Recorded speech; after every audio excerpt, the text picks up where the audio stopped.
बहुत गंभीर आरोप लगाया कांग्रेस ने कि आपने पहले धर्म के नाम पर बांटने की कोशिश की, अब आप देश को उत्तर दक्षिण में बांटना चाहते हैं ताकि चिरकाल तक आप केंद्र की सत्ता पर काबिज रहें।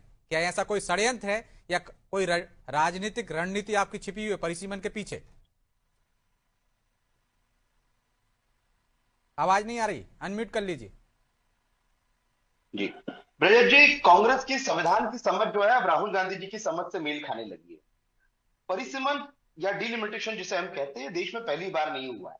जब 1971 की जनगणना के आधार पर 1976 में परिसीमन हुआ था, डिलिमिटेशन हुआ था, तब देश की जनसंख्या 54 करोड़ 80 लाख के आसपास थी और सीटें निर्धारित हुई थी लोकसभा की 543।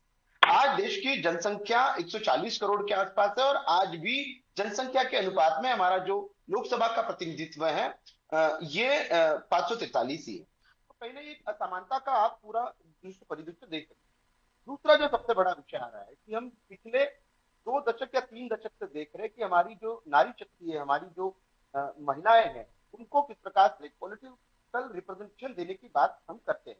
1996 में पहली बार बिल आया, 1996 के बाद में लगातार अटेम्प्ट हुए, 98, 99, फिर 2001 की बात कर लीजिए, 2010 में बात कर लीजिए। उसके बाद में आदरणीय प्रधानमंत्री श्री नरेंद्र मोदी जी की सरकार आती है और बहुत प्रतिबद्धता के साथ में सारे देश के राजनीतिक दलों को लेके सबकी सहभागिता से, सबकी सहमति से 2023 में नारी शक्ति वंदन अधिनियम पारित हुआ। आज उस अधिनियम को पारित करते समय जो लोकसभा में डिबेट हुआ, राज्यसभा में डिबेट हुआ, सारे अपोजिशन के लीडर की एक मांग थी कि इस अधिनियम का जो क्रियान्वयन है, इसका एग्जीक्यूशन जो है, या तो 2024 के चुनाव से होना चाहिए या तो 29 के चुनाव से होना चाहिए।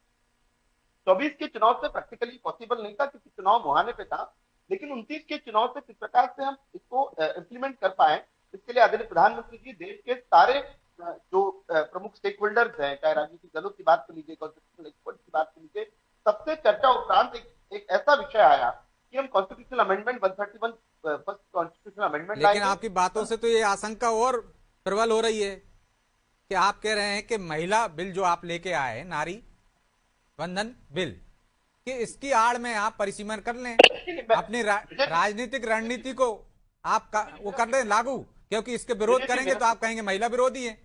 ब्रिजेश जी, मेरा स्टेटमेंट पूरा होगा।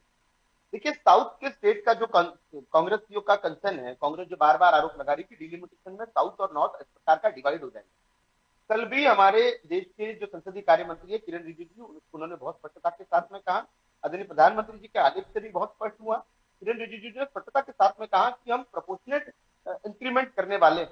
मतलब जनसंख्या का उससे बहुत ज्यादा कोई तालमेल न रहते हुए एक प्रोपोर्शनल इंक्रीमेंट पूरे देश में एक समान प्रकार से कर, ये मतलब सरकार एक की आधार जनसंख्या नहीं होगा, जी, क्योंकि उत्तर में ज्यादा बड़ी है और उनको जनसंख्या नियंत्रण का कोई। ब्रजेश जी, देखिए दो क्राइटेरिया पे डिलिमिटेशन। अब देखिए, इसका जो क्राइटेरिया है वो डिलिमिटेशन कमीशन को डिसाइड करना है। डिलिमिटेशन कमीशन के लिए केंद्र सरकार एक बिल प्रस्तुत कर रही है, बिल पारित हो जाएगा, उसके बाद में डिलिमिटेशन कमीशन बचेगा।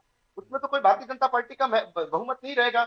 एक निष्पक्ष आयोग होता है, हमारा जो परिसीमन आयोग होता है वो निष्पक्षता के साथ में काम करता है। इसके पूर्व भी देश में परिसीमन आयोगों ने निष्पक्षता के साथ में सीमाओं का निर्धारण किया था, सिंखों की वृद्धि की थी। तो परिसीमन आयोग जो है सारी पॉलिटिकल पार्टी, सारे स्टेक होल्डर, जितने लोग वहां रह रहे हैं, सबके साथ में चर्चा करके सीमाओं का निर्धारण का विषय है, सीटों का निर्धारण का विषय है, कौन सी सीटों को रिजर्व करना, ये सारी चर्चाएं करेगा। आज उसको लेके भय आक्रांता करना, आज उसको लेके देश को भ्रमित करना, ये जो कांग्रेस की पुरानी रणनीति है, इसी का कहीं ना कहीं ये उजागर हो। लेकिन कहीं ना कहीं